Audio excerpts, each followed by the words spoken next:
Elul is a month-long holiday, or Hala month, that marks the end of one Jewish year and helps to transition into the beginning of a new one.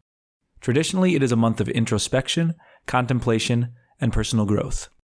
Untraditionally, or less traditionally, Elul Unbound is a digital initiative offering up a wide variety of avenues for experimenting over the course of this month, as both an on-ramp into Rosh Hashanah and as an experience in and of itself. Sign up to join Elul Unbound's daily email list and learn more about all of Elul Unbound's offerings by heading to judaismunbound.com/ELUL.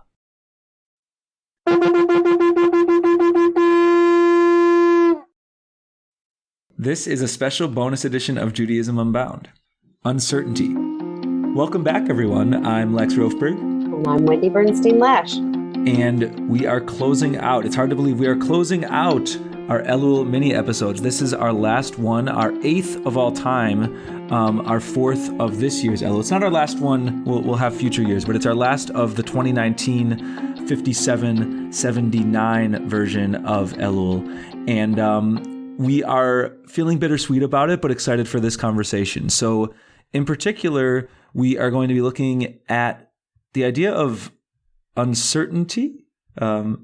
I say uncertainly. We're going to be looking at uncertainty. We're going to be looking at certainty and how those twin concepts relate with one another over the course of Elul through a Jewish and podcast lens. So that's what's on the agenda today. And before we dive into it, we just wanted to say thank you to everybody who's been following along with all of our daily emails and encourage you, even if you just hopped aboard recently, to stay with us through the rest of Elul. We've got our daily emails that go out and which we hope have been meaningful to you.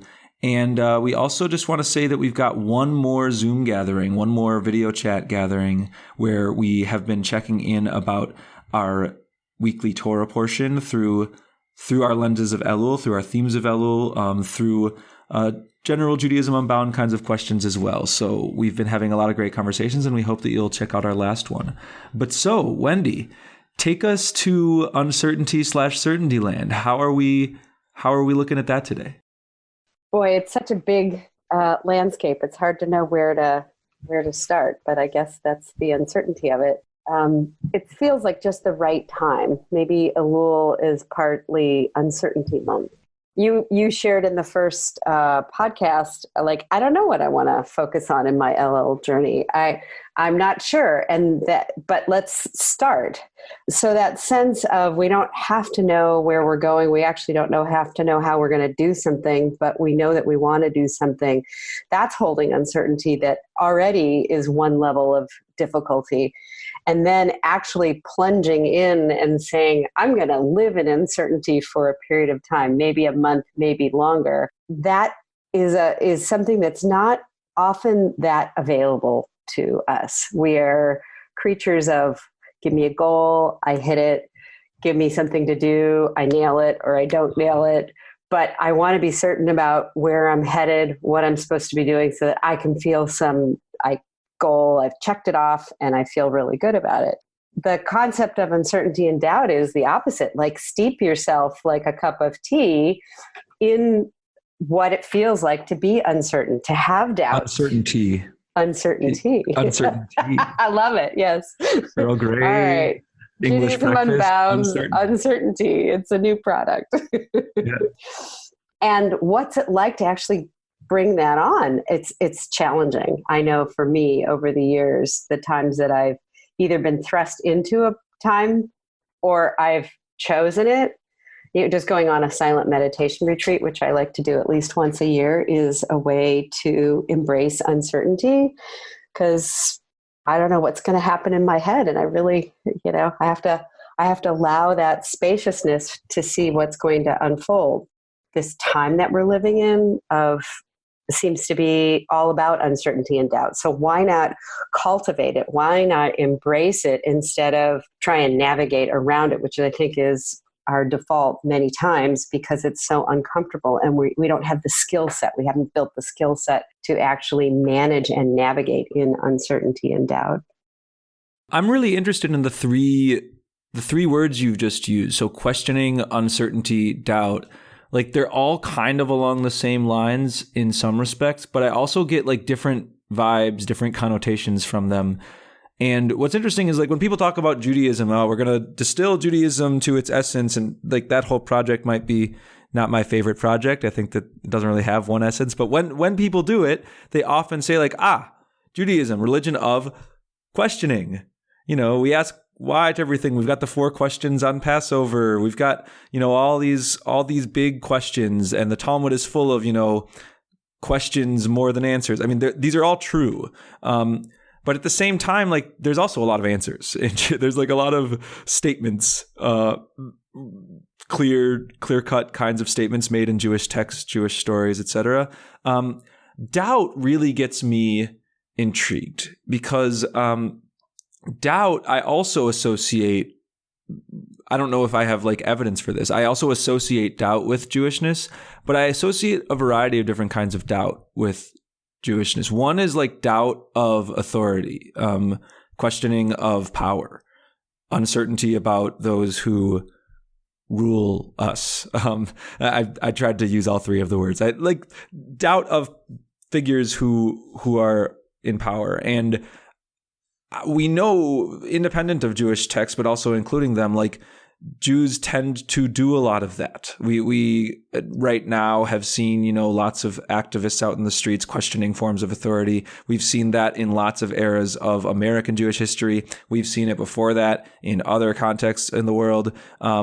So I really like thinking about what that means and why it is that throughout history we've had this Jewish muscle in us that causes us to doubt what we are told by our societies. And I'm nervous about all 3 of these words. I'm nervous about questioning and uncertainty and doubt because I feel like right now we actually need a kind of certainty. We need to absolutely be able to look at our world from every angle, and we need to be able to understand how others are perceiving the world from every angle. But some things are really clear. And I just keep flashing to the border and thinking about kids in cages. And it's like that actually, like I'm certain about the morality of that, or to be more frank, like the amorality of that. It is not a question to me. I actually don't find it to be complicated. I don't see any complexity there. I don't see any nuance there. These are all words that I find are important, but not the only ones we need right now. So I guess I'm maybe uncertain about uncertainty. I'm struggling with whether and how we can balance our need to really lean into that Elul spirit of taking a breath, taking it slow, like we talked about last week, which I do think involves a kind of uncertainty, a kind of self-questioning, but I'm asking myself, how do we balance that with certainty around issues of justice in our world and others that really are kind of straightforward in our moment? I'm absolutely in alignment with you about we know things to be so. And part of the struggle of the time that we are is non-news sites are trying to make us question the things that we know, such as the science behind climate change and things like that. That's not what we're talking about here. And the plug for certainty is when we know things and they're amoral. What I'm trying to look at is the inner journey and not those things that we know, but the things that we don't know and yet we feel like we should know. I should know this, or I want to know. I want to have certainty around what is the right way to do something. What is my next job?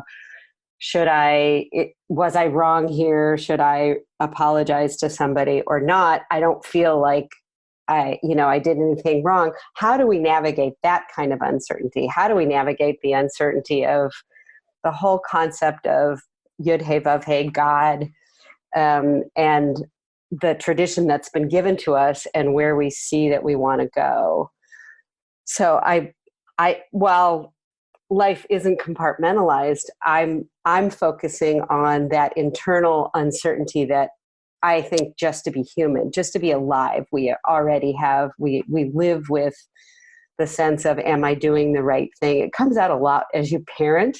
Like, how do I support this young being to become the best being that they can be?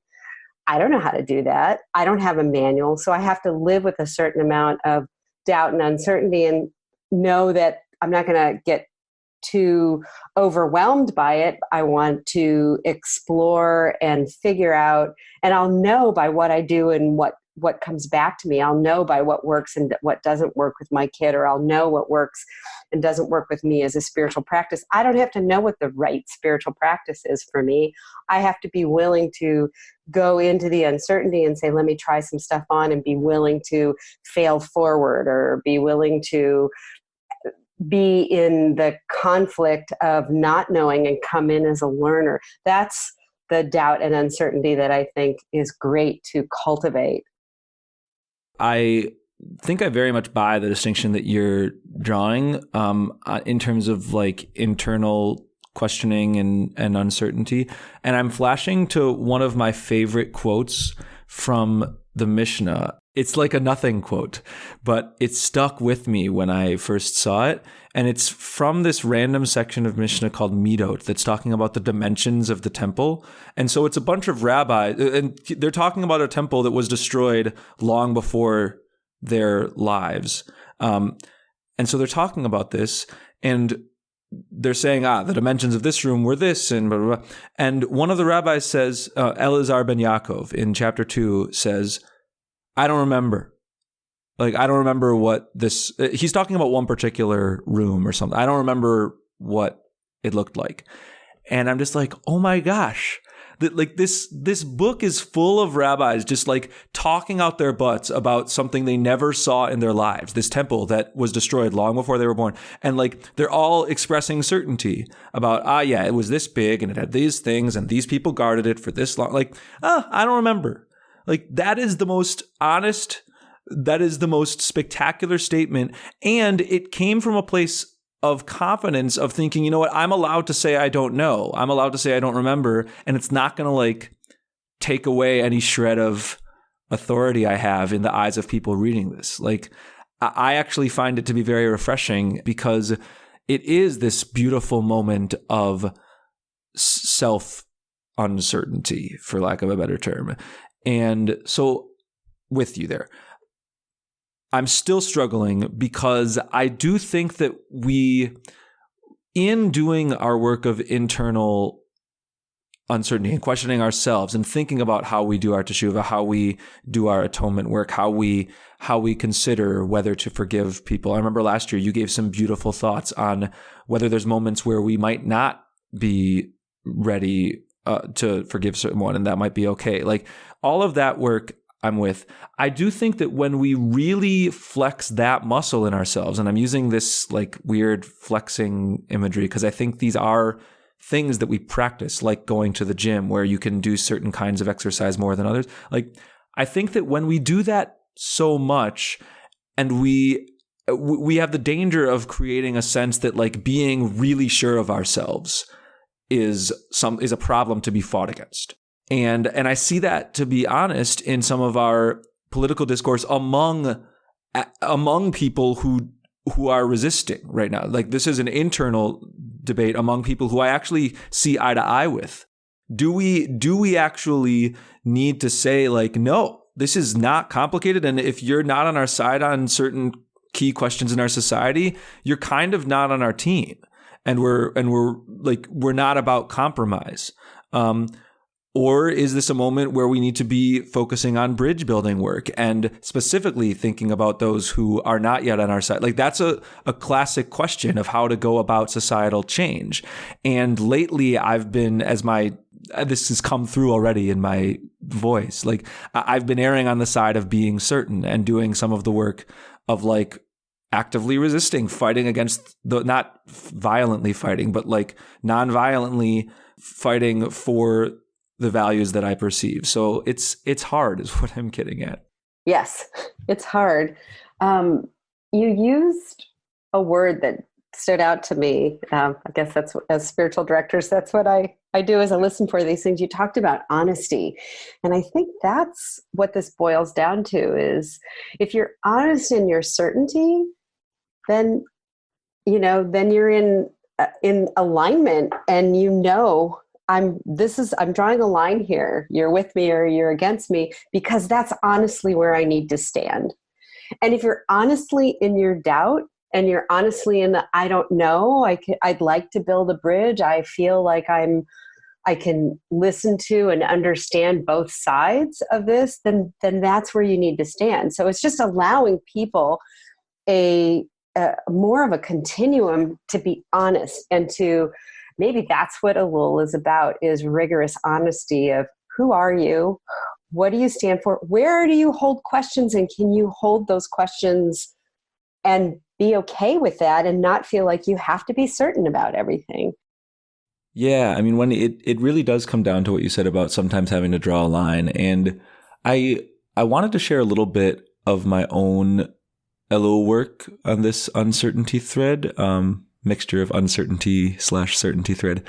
And I wanted to talk a little bit about the NFL, like the National Football League of all things, because that's a place where I've actually been focusing a lot of my effort this year. And this is kind of the product of a long journey. So here's the background. The punchline is I am no longer following the NFL. I'm no longer watching it, no longer buying merchandise because of my issues with what it stands for politically and what it does to people who play it in terms of their long-term health, all sorts of things. So that's the punchline. But I sort of came to that after a really, really long time of wrestling with my relationship to the NFL, because this institution has been like kind of a religious part of my life ever since I can remember.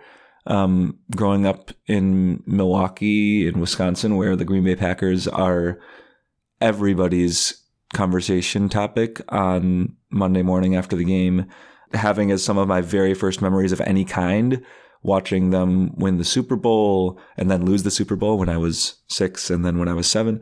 So I've been wrestling with this for a long time, and I wanted to bring it up because it really does revolve around this theme of certainty and uncertainty, because what I'm certain of is that this project of the NFL does harm to our world. So in recent years, it's been associated with assisting those who commit domestic violence and stigmatizing those who are victims of it. There's ways in which, on struggles around racial justice with Colin Kaepernick, the NFL as an organization has been on the wrong side. There's over and over, there's its association with militarism. There's all these things. And there's also, of course, the ways in which people who play for their careers have faced really damaging consequences to their entire remainder of their lives. And so, given all that, I mean, I've known all of those things for a little while, but there was a long period of kind of dissonance where I knew those things and I didn't really do anything with those realizations. I didn't change my relationship to the NFL. And if it came up in conversation, some of these topics, the ways that the NFL has some really serious flaws, I would talk about them, and I wouldn't, I didn't do too much defending, but I realized at a certain point that it didn't make a whole lot of sense for me to have those conversations while still like having as a weekly rhythm of my life this kind of religious orientation to professional football.